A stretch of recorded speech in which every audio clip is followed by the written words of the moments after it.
Hello बच्चों, welcome to my channel. मैं मीनाक्षी आ गया आपके लिए आपका अपना केमिस्ट्री का क्लास लेके। तो बच्चों अभी हम लोग जीओसी में क्या पढ़ रहे हैं? जीओसी में रिजोनेंस पढ़ रहे हैं, जिसमें मैंने what is resonance and how many type of resonance पढ़ा चुकी हूँ।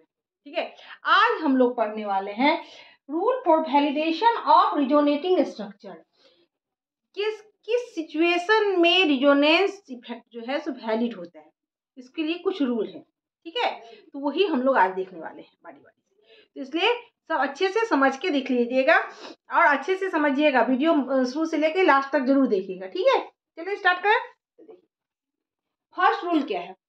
फर्स्ट रूल है all the participating atom in a phenomenon of resonance must be coplanar. जितने भी पार्टिसिपेटिंग एटम है वो एक प्लेन में होनी चाहिए। प्लेन में क्यों होनी चाहिए? जिससे क्या होगा, वो पी ऑर्बिटल को ओवरलैप करेगा और बहुत ही आसानी से उसका इलेक्ट्रॉन जो है सो क्या हो पाएगा, डीलोकेलाइज। डीलोकेलाइज मतलब आसानी से स्मूथली चारों बगल घूम सकेगा। एक प्लेन में होगा तभी, अगर एक प्लेन में नहीं होगा तो आसानी से डीलोकेलाइज हो ही नहीं पाएगा। आगे बात समझ में? तो फर्स्ट रूल यही बोलता है जो all the participating atom in a phenomenon of resonance must be coplanar. एक प्लेन में होना चाहिए, which is essential for the effective overlap of p orbital. यह नेसेसरी एसेंशियल है, जरूरी है किसके लिए? Overlap of p orbital and delocalization of electron, और इलेक्ट्रॉन के डीलोकेलाइजेशन के लिए। आगे बात समझ में? Rule number 2, all the resonating structure must obey the Lewis octet rule. जितना रिजोनेटिंग स्ट्रक्चर है उसका लुईस का जो ऑक्टेट नियम है, रूल है, उसको फॉलो करना मस्ट है। कैसे? देखिए, अभी हम लोग यहाँ देखते हैं, जैसे एग्जांपल के लिए देखिए। तो यहाँ पे देखिए, अगर हम लोग रिजोनेंस दिखाएंगे तो यहाँ डबल बॉन्ड है और यहाँ इसके पास इलेक्ट्रॉन की डिफिशियंसी है। अगर ये इलेक्ट्रॉन यहाँ पे दे देगा तो इस पे आ जाएगा प्लस चार्ज। ठीक, और यहाँ पे क्या हो जाएगा, ये जो प्लस का चार्ज है वो हट जाएगा। ठीक, और डबल बॉन्ड हो जाएगा। प्लस का चार्ज जो था वो डबल बॉन्ड, लेकिन ये जो है लुईस के ऑक्टेट नियम को फॉलो ही नहीं कर रहा है। पूछिए कैसे? क्योंकि ये जो एन है, नाइट्रोजन है, उसका जो है सो 4 ही बॉन्ड बनाने की कैपेसिटी ही है उसके पास। कितनी कैपेसिटी है? 4 बॉन्ड बनाने की। तो H के साथ 3 बॉन्ड, यहाँ 2 बॉन्ड कैसे वैलिड होगा? पॉसिबल ही नहीं है। और साथ में ये भी जो है क्या है, ये भी, इसका भी एक रूल नहीं फॉलो हो रहा है। तो इसलिए क्या, तो रूल नंबर 3 क्या है? रूल नंबर 3 है position of all atom in the resonating structure must be same. जितने भी एटम्स हैं इनका पोजीशन जो है सो सेम होना चाहिए। क्यों? रिजोनेंस में क्या है? Delocalisation of electron. यहाँ इलेक्ट्रॉन का होता है डीलोकेलाइजेशन, उसका पोजीशन चेंज होता है, ना कि एटम का पोजीशन चेंज होता है। एटम का पोजीशन तो टोटोमेरिजम जो हम लोग पढ़े थे उसमें हुआ था ना। इसका एग्जांपल यहाँ पे देखिए, यहाँ पाई इलेक्ट्रॉन का, लॉन पेयर ऑफ इलेक्ट्रॉन का पोजीशन चेंज हो सकता है, बट एटम का पोजीशन चेंज नहीं होगा। पहले डिफिनेशन में ही बताया गया, it is delocalisation of electrons. Electron का इसमें क्या होता है? डीलोकेलाइजेशन, यानी चारों पर तरफ घूमना, चक्कर लगाना, ये होता है। एक पोजीशन पे स्टेबल नहीं रहना, यही होता है रिजोनेंस। ठीक है, तो यहाँ पे देखिए, जैसे यहाँ पे मैंने दिखाया है, यहाँ पे जो दिख रहा है, तो यहाँ पे H शिफ्ट कर गया। यहाँ पे क्या हो गया? H शिफ्ट कर गया। यहाँ पे इलेक्ट्रॉन का तो ट्रांसफर हुआ ही, यहाँ पे क्या किया, इलेक्ट्रॉन का ट्रांसफर हुआ, इस O ने अपना इलेक्ट्रॉन यहाँ दिया, बट यहाँ पे ये H भी जो है ट्रांसफर होके यहाँ पे आ गया।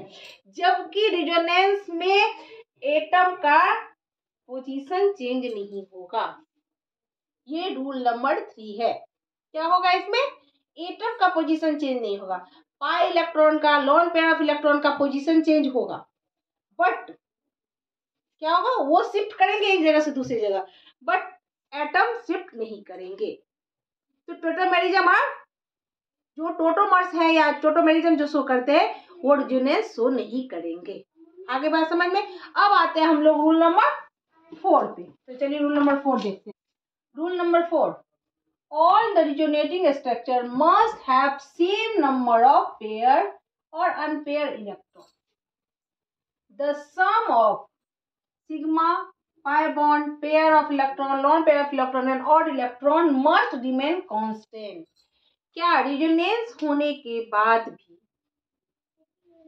उसका क्या होना चाहिए, टोटल जब काउंट करे तो इलेक्ट्रॉन सेम होना चाहिए, इलेक्ट्रॉन के अमाउंट में कमी नहीं होना चाहिए। जैसे एग्जांपल के लिए देखिए, यहाँ पहला स्ट्रक्चर हमने लिया, ठीक है, जब इसका दूसरा, इसमें इलेक्ट्रॉन की संख्या की अगर बॉन्ड पेयर सिग्मा बॉन्ड कितना है, इसमें only 1 sigma bond, sigma bond 1, pi bond 1 और 2, 2 पाई बॉन्ड है, ठीक है, ऑड इलेक्ट्रॉन एक भी नहीं है, लॉन पेयर इसमें एक भी नहीं है, 0 है, एंड टोटल इलेक्ट्रॉन को काउंट करें तो कितना हुआ, 2 3 4 5 6 7 8 9 10 11।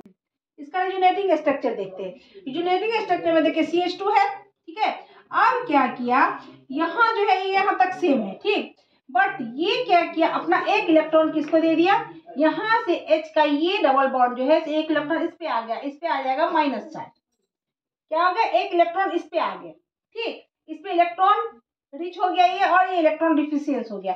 लेकिन इसमें देखिए पाई बॉन्ड कितने हैं, इसमें सिग्मा बॉन्ड कितना है, 1 और 2, 2 सिग्मा बॉन्ड है, ठीक, पाई बॉन्ड ओनली 1 है, ऑड इलेक्ट्रॉन 0 है, लॉन पेयर कितना है, 1 है, लेकिन टोटल जब काउंट करेंगे इलेक्ट्रॉन तो कितना होगा, 2 3 4 5 6 7 8 9 10 11, 11 हो गया, टोटल इलेक्ट्रॉन 11 हो गया। फिर अगर दूसरा रिजोनेटिंग स्ट्रक्चर इसका देखें तो यहाँ पे ये अपना इलेक्ट्रॉन किसको दे दिया, यहाँ पे ट्रांसफर कर दिया, क्योंकि यहाँ पे इलेक्ट्रॉन डिफिशियंस हो गया तो इलेक्ट्रॉन दिया, तो अब यहाँ पे आ गई प्लस का साइन, ठीक, और ये तो यहाँ पे है, तो अब देखिए इसमें कितना है, लॉन पेयर ऑफ इलेक्ट्रॉन कितना है, पहले देखते हैं सिग्मा बॉन्ड कितना है, 1 और 2, तो 2 sigma bond, pi bond only 1 है, ऑड इलेक्ट्रॉन 0 है, एंड लॉन पेयर भी है 1, बट टोटल देखें इलेक्ट्रॉन की संख्या कितनी है, 2, ठीक, 2 3 4 5 6 7 8 9 10 11, 11 आ गया, यहाँ भी इलेक्ट्रॉन की टोटल संख्या कितनी, 11 होगी। इसका यही बोल रहा है जो क्या स्ट्रक्चर में क्या होना चाहिए, इलेक्ट्रॉन की संख्या जितनी है उतनी ही होना चाहिए, रिमेन रहना चाहिए, उसके पोजीशन में चेंजिंग नहीं होना चाहिए, उसके अमाउंट में कमी नहीं होना चाहिए। ये हो गया रूल नंबर 4। अब आते हैं हम लोग रूल नंबर 5 पे, तो चले स्टार्ट करते हैं। ये थे 4 रूल, किसके, जिससे पता चले जो इसका क्या है, वैलिडेशन ऑफ रिजोनेटिंग स्ट्रक्चर, किन किन पोजीशन में रिजोनेटिंग स्ट्रक्चर वैलिड होगा। इस तरह से हम लोगों ने 4 रूल था, वो 4 रूल अच्छे से पढ़ लिया, ठीक है। अब कुछ कुछ ऐसे है, देखिए फर्स्ट रूल में क्या था, कंडीशन टोटल अप्लाई था, क्या था, ये प्लस साइन भी था, एंड अल्टरनेट पोजीशन पे क्या था, पाई बॉन्ड भी था, बट फिर भी वो क्या ओरिजिनेटिंग स्ट्रक्चर नहीं, सही नहीं था, क्यों, क्योंकि ऑक्टेंट रूल का फॉलो नहीं कर रहा था। NH की ये वैलेंसी 4 ही होती है, वो 4 डबल बॉन्ड आ गया तो 5 हो गया, वो जो कि पॉसिबल ही नहीं था, ठीक है। इस तरह से ये चारों रूल बहुत अच्छे से आप लोग को याद कर लेना है। कुछ कुछ मिसलीडिंग है कॉन्सेप्ट जो है, जो पता चलेगा जो क्या इस पोजीशन में रिजोनेंस दिखा सकता है, ये तो एक एग्जांपल में आज दिखला देती हूँ, उसके बाद नेक्स्ट क्लास में आगे मैं बताती हूँ, ठीक है। तो चलिए, misleading causes showing eligibility for resonance. अब ये दिखाना है क्या आप ये दोनों में बता सकते हैं किस में रिजोनेंस दिखाएगा किस में नहीं, क्या इसमें रिजोनेंस दिखेगा, क्या इसमें रिजोनेटिंग स्ट्रक्चर बनेगा, रिजोनेंस शो करेगा ये, हाँ शो करेगा। क्यों, तो पिछली क्लास में तो हम लोग देखे थे माइनस साइड इफेक्ट में क्या हुआ था, ये क्या करेगा, ये यहाँ पे जाएगा, ठीक है, इसके स्ट्रक्चर घटाएगा तो ये यहाँ पे आ जाएगा, किए थे ना। फिर पूरा कंप्लीट कर देती हूँ मैं, ये आ गया यहाँ तो ये आ जाएगा यहाँ, और ये यही रह जाएगा। फिर ये वाला जो है कहाँ जाएगा, ये यहाँ चला गया, मान लीजिए कहाँ, ये चला जाएगा यहाँ, तो ये आ जाएगा यहाँ,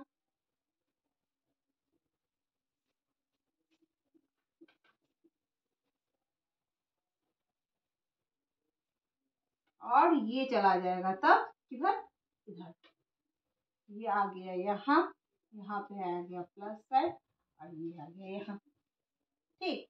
ऐसे ये रिजोनेंस स्ट्रक्चर होता रहेगा।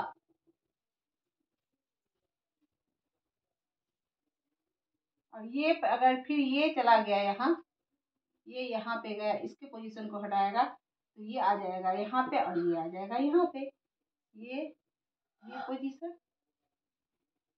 सॉरी ये यहाँ पे है। ऐसे ही इसमें इलेक्ट्रॉन क्या होता रहेगा, डीलोकेलाइज होता रहेगा। अब क्या इसमें बनेगा रिजोनेटिंग स्ट्रक्चर? नहीं, इसमें नहीं बनेगा। क्यों? इसका तो ऑक्टेट पूरा है, कार्बन नाइट्रोजन की वैलेंसी 4 होती है, 3 1 4, तब ये उसको इलेक्ट्रॉन की जरूरत क्या है? जो ओवरलैप होगा इलेक्ट्रॉन क्या होगा, डीलोकेलाइज होगा इलेक्ट्रॉन। क्यों? क्योंकि ये तो पूरा पहले ऑक्टेट पूरा है इसका, तो डीलोकेलाइज क्यों होगा? यहाँ पे क्यों रिजोनेंस इफेक्ट शो करेगा? नहीं करेगा, इसमें रिजोनेंस इफेक्ट शो नहीं होगा। इसे बहुत है एग्जाम्पल, मैं नेक्स्ट क्लास में आपको दूंगी। ठीक है, तो इस तरह से आज हम लोगों ने,